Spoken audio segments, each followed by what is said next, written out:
여러분 안녕하세요. 우리 이번 시간에는 수학이 왜 어려울지에 대해서 한번 얘기를 해보도록 하겠습니다. 나는 수학을 풀 때 왜 어렵지? 라는 생각이 앞서서 수학이라는 학문이 어떤 학문인지 여러분들과 먼저 얘기를 해보도록 할 거예요. 자, 선생님이 이 앞에 점을 찍을 건데요. 자, 여러분들이 이 점을 보고 떠오르는 숫자가 몇이 있어요? 6이라는 숫자를 가장 먼저 떠오를 수 있을 거예요.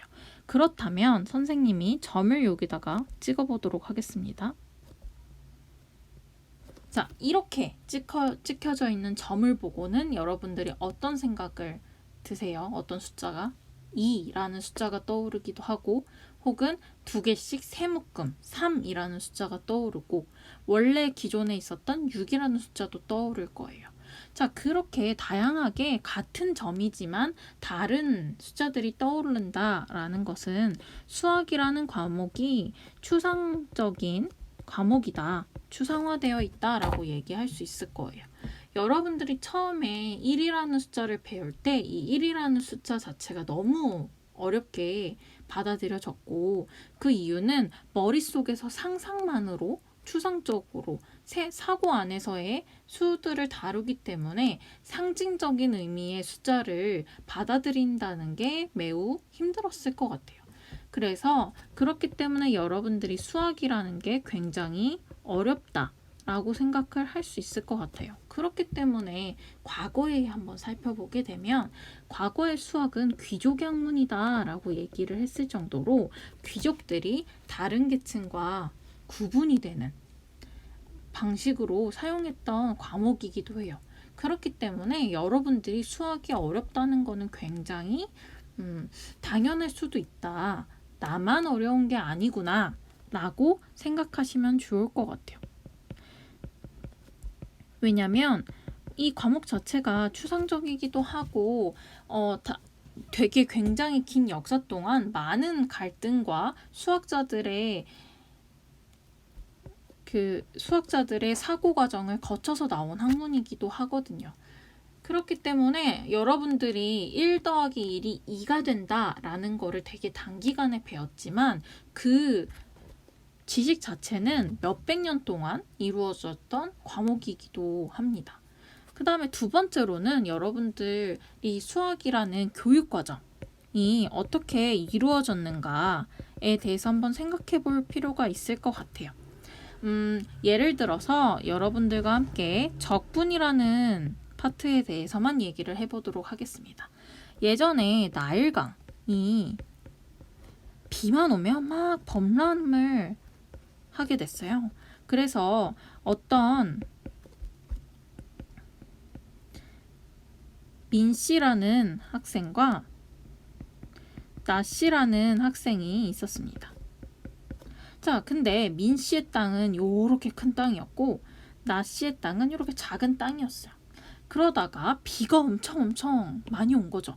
그래서 빗물에 땅이 삭제가 됐어요. 땅을 그어놨던 선이. 그러다 보니까 나씨가 내 땅이 이만큼이야 라고 주장을 하게 됩니다. 자, 그럼 민씨는 어떤 기분이 들까요? 매우 빡치겠죠. 자, 그런 과정을 통해서 이때 땅의 넓이를 정해야 되겠구나 라고 생각을 하고 그게 결국엔 적분의 시초가 됩니다. 근데 이 넓이를 지정을 할 때 여러분들이 가장 쉽게 구할 수 있는 넓이가 어떤 도형의 넓이죠? 그쵸? 삼각형이 될 수도 있고 사각형이 될 수도 있고 동그라미가 될 수도 있고 원이 될 수도 있을 것 같아요. 자, 이 당시에는 파이라는 개념까지는 정의가 되지 않았기 때문에 여러분들이 선택할 수 있었던 것 삼각형과 사각형이었던 것 같습니다. 자, 그래서 이 땅의 넓이를 과거에는 사각형으로 잘게 쪼개서 사각형 10개, 100개 이런 식으로 우리가 딱 땅의 넓이를 정하게 되는 거죠. 자, 이런 개념 자체가 여러분들이 배운 학생도 있지만 배우지 못한 학생도 있겠죠. 구분구조법이라는 개념인데 여러분들이 이렇게 사각형으로 쪼개서 넓이를 구하는 방법이고, 이 방법을 통해서 나중에는 인테그랄이라는 여러분들이 알고 있는 정적분과 적분으로 발전하게 됩니다. 그렇지만 수학 교육 과정에서는 여러분들의 학습 경감을 위해서 반대의 순서로 가르치게 되고요. 이러한 교육 과정의 순서의 재배치에 따른 여러분들의 사고 과정에서 혼동이 일어날 수 있다라고 얘기를 할 수 있을 것 같아요. 이 정도로 들으시면 내가 수학에서 어려운 느낌을 갖는다는 것은 당연하다라고 생각하시면 될 것 같아요. 그렇지만 여러분들이 이 얘기를 한 것은 아무래도 나는 수학을 좀 더 잘하고 싶다 라는 생각을 가지셨을 것 같아요. 그쵸? 그래서 수학을 잘하기 위해서는 여러분들이 직면하는 어려움을 어떤 것들이 있는지 한번 생각을 해보도록 하겠습니다. 가장 첫 번째로는 계산을 많이 실수하는 학생이 있을 것 같아요. 그래서 이런 문제들을 풀 때 계산을 실수하는데 처음엔 이렇게 얘기하죠. 선생님 시험 보고 저는 계산 실수했어요 라고 생각을 하지만 이 계산 실수 자체도 실력이다 라고 얘기할 수 있을 것 같아요. 그렇기 때문에 여러분들이 이런 계산 실수를 줄이기 위해서는 많은 문제를 풀어서 체득화를 하는 방법이 있고, 반대로는 어떤 방법이 있느냐라면 여러분들이 계산을 실수하는 과정을 한 번 더 반복하는 검산 과정을 거치는 방법이 있겠죠. 그렇지만 검산 과정을 거치기 위해서는 여러분들이 어떻게 해야 되느냐라고 하면 시간 단축이 필요하겠죠. 그래서 문제를 조금 더 빠르게 스피드하게 푸는 방법들이 좀 필요할 거고, 이런 연습을 통해서 계산 실수를 줄인다면 여러분들이 성적 향상에 도움이 될 수 있을 것 같아요. 두 번째로는 여러분들이 개념 부족과 오개념을 갖고 있는 경우인 것 같아요. 하지만 이런 개념 부족과 오개념은 여러분들이 다시 책을 개념을 보거나 공부를 하는 것은 정말 추천하지 않습니다. 왜냐하면 여러분들이 개념 공부를 하면서 이미 개념을 습득했거든요. 그렇기 때문에 이 방법 대신에 오개념을 조금 더 줄여보고자 하는 방식은 문제풀이를 통한 개념 체크일 것 같아요. 여러분들이 인수분해 문제 혹시 기억나세요? a제곱 더하기 2ab 더하기 b제곱은 인수분해가 어떻게 되죠? a 더하기 b의 제곱. 자, 처음에는 이 공식을 외웠을 거예요. 근데 이 암기를 통해서 여러분들 그때 당시에 바로 문제가 풀리던가요? 아니었죠. 그렇기 때문에 여러분들은 수많은 문제들을 아마 풀었을 겁니다. a 더하기 1의 제곱이라던가 a 더하기 5의 제곱 등등. 그렇기 때문에 이런 문제들을 통해서 여러분들은 다시 개념을 더 확실하게 했을 거고요. 또한 문제가 틀렸다. 그러면 이 틀린 과정 속에서 오개념이 발견이 되고, 그렇기 때문에 여러분들이 수정을 할 수 있었을 거라고 생각을 합니다. 자, 그 다음에 세 번째로는 수학을 여러분들이 못하는 가장 큰, 특히 하위권 70점에서 70점 아래에 있었던 학생들은 자신감이 결여가 됐었던 것 같아요. 선생님도 영어를 좀 많이 못했었는데 공부를 진짜 많이 하고 시험장에 가면 이거는 이 시험지는 뭐 흰 종이요. 이 앞에 글씨는 보이지도 않고 어지럽고 막 이런 생각이 들었었는데, 아마 영어에 대해서 자신감이 이미 떨어진 상태이기 때문에 좀 어려웠던 것 같아요. 자, 이런 경우에는 마인드 컨트롤이 정말 중요하고, 이건 선생님과 함께 항상 긍정적인 마인드로 얘기를 좀 해볼 수 있을 것 같아요. 그리고 여러분들이 쉬운 문제를 통해서 스텝 바이 스텝으로 단계별로 문제를 푸는 과정을 통해서 자신감을 조금 겪는 게 중요하고요. 그리고 똑같은 문제를 여러 번 반복을 통해서 익숙함, 친숙함 이런 느낌들을 가져나가는 것도 매우 중요할 것 같습니다. 그다음에 이제 네 번째로는 한 2등급에서 3등급 학생들이 가장 많이 힘들어하는 부분들이다 라고 생각할 수 있는데, 문제를 푸는 방향성, 아이디어에 대해서 좀 어려움을 느낄 것 같아요. 이 문제 많이 봤는데 어떻게 풀지? 이 문제 풀이를 모르겠어 라던가, 혹은 문제를 푸는 과정 속에서 요까지는 내가 풀겠는데 여기서 막혀, 혹은 두 번째 단계까지는 풀었는데 항상 이 마지막에서 막혀서 난 틀려. 그래서 80% 정도 문제를 풀어놓고선 틀리는 학생들이 대부분 이런 아이디어나 방향성에 대해서 막막함을 느끼는 것 같아요. 이럴 때에는 문제를 기본 문제에서 심화 문제를 단계별로 푸셔야 되고요.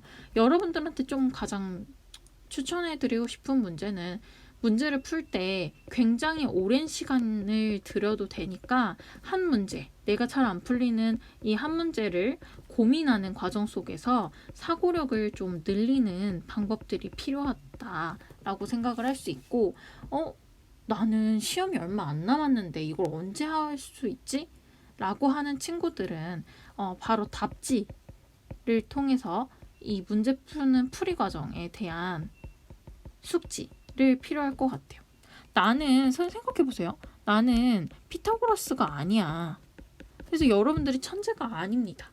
그렇기 때문에 이 천재가 아니지만 난 피타고라스처럼 수학을 잘하는 사람이 되고 싶어 라고 했을 때 경험치를 쌓는 것이 중요하고, 이 경험치는 문제풀이에 대한 풀이와 해석들을 자주자주 접해주는 방법으로 얘기를 할 수 있을 것 같아요.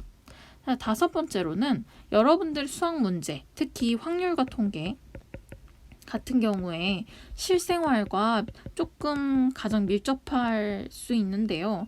대신 너무 숫자가 더럽다, 와닿지 않는다 라고 생각할 수 있을 것 같습니다.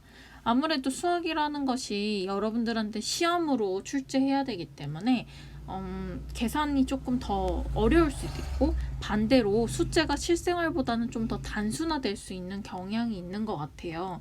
그래서 여러분들이 이 수학의 필요성에 대해서 조금 더 느끼지 못하고 수학에 대해서 흥미도가 좀 떨어질 수 있는 과목일 수 있을 것 같아요. 예를 들면 국어 선생님이랑은 뭐 이것저것 수다를 떨 수 있지만, 수학 선생님이 이것저것 다른 실생활에 있는 수다를 떨면 수업이랑 관련이 없지 않나? 라고 생각할 수 있는 거라 있을 수 있잖아요. 그렇기 때문에 수학이라는 것은 사실 실생활과 너무 밀접한 개념들인데, 여러분들이 접하는 건 그렇지 못하기 때문에 흥미가 좀 떨어질 수 있다.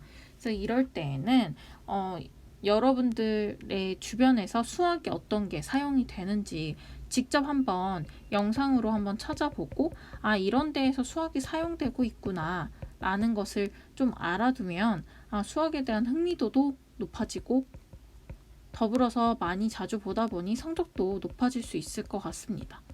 자, 그리고 수학사에 대해서 종종 얘기를 해주면 좋을 것 같아요.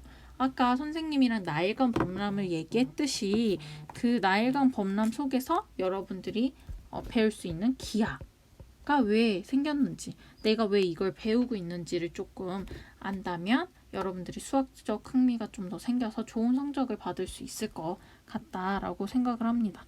마지막으로는 여러분들이 능숙도가 부족하다